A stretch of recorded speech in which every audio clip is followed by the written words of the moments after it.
Hello. So in today's video, we're going to be learning a little anatomy.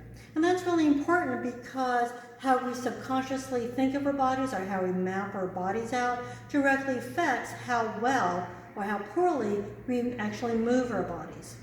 And we're looking at our legs today, specifically this part right here, right? The thigh and the knee.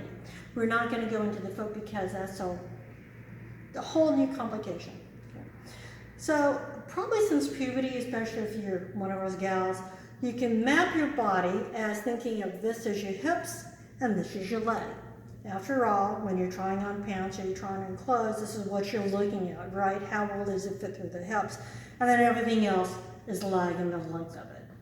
So if I pretend that I have a string on my knee and I lift up my knee, you can start seeing just how high my leg actually starts, because the leg starts all the way from the joint.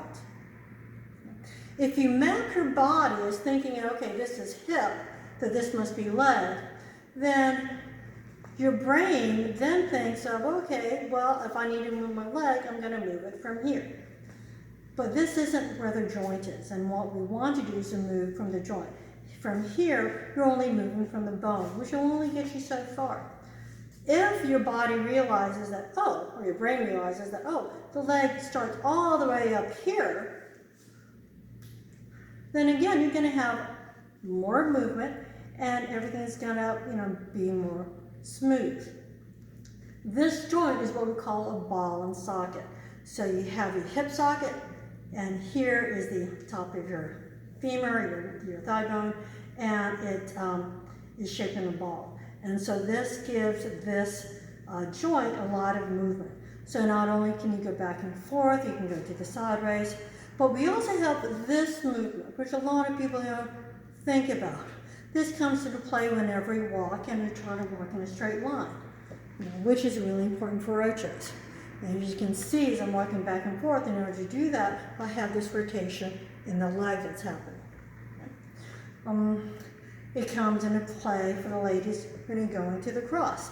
So I'm going here, I'm turning from here and crossing in front. Okay. A tendency that a lot of beginners will have is to try to open up this hip to get the leg over there, kind of like in a sideways motion, and then do a little pivot, or maybe they'll end up in this position. But really all you need to do is rotate that femur and bring it into place. For you guys, it comes a lot into play when you're doing staccatos, or pretty much a lot of your leg work.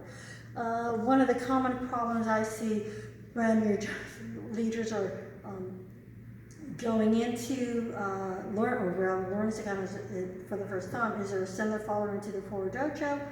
You're stepping forward, but without the rotation, you end up sending your body away from your woman here, instead of rotating around and following her. You'll also use it when you're doing ganchos, right? You have to rotate this leg, and there's a space for the gancho. The second joint we need to talk about is the knee. Now, unlike our hip socket here, this is just what we call a hinge joint. You can only just do that. Can't go forward, can't really go sideways, not without injury anyway. It really just goes back and forth. Now, the importance of knowing this, other than that, so you don't try to do something that hurts yourself, is that a lot of the illusion that you have of, say, the layers, for example, where you have that little twist, it actually comes from all the way up here. So ladies, if you're thinking of your knee and going, oh, and you do that cute little swirl at the end, realize that it has to come from this part of your body. If you try to do it from your knee, you're going to hurt yourself. Okay. So I hope that helps today. One thing the fun way to try to loosen up that joint and be more aware of it is, put on Pulp Fiction, that scene where John Travolta and Uma are dancing. And do your best Uma or John Travolta imitation, right? and just do the twist, play with it, just get that joint nice and loose and be aware of it too. So that's it today. Thank you very much, and we'll see you next week.